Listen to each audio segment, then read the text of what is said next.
It's a dog and pony show. That's government. Listen to Tucker Carlson and Schaeffer Cox describing how our politicians are controlled by the alphabet agencies. There are members of Congress who are controlled by the intel agencies. I'm not speculating on this. I lived there for 35 years. I know this.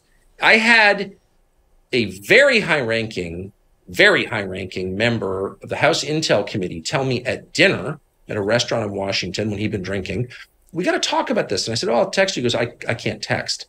And I said, why is that? And he goes, well, because NSA reads my text. And I said, NSA reads it? Wait, you're the head guy on the Intelligence Committee. You're their boss. You're providing oversight in our constitutional system.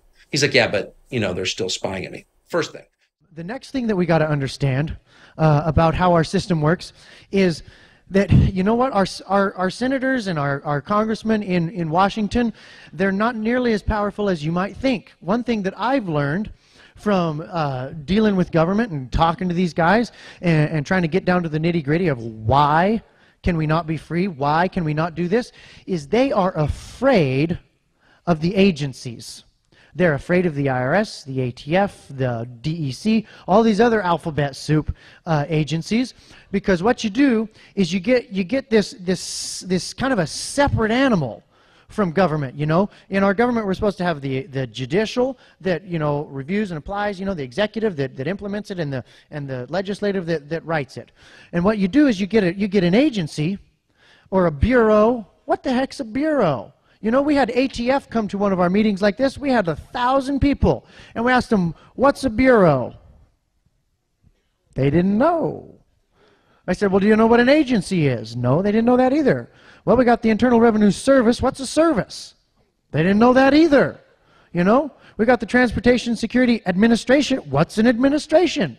What are these things? Certainly you know what you are. They didn't know. We called the agencies and the services. They didn't know either. I don't know. I've worked here for 30 years. I never thought that question. It's like they were like Dilbert, They worked there all this life in this cubicle, and they don't know why or what they do. They didn't even know what those words meant. But I think there's something big under there with who they're accountable to. And I think we got to dig that up. And I've been trying, but it's buried deep. I haven't found it yet. When it is, I'll send you an email. When I find out what a bureau is, I'll send you an email.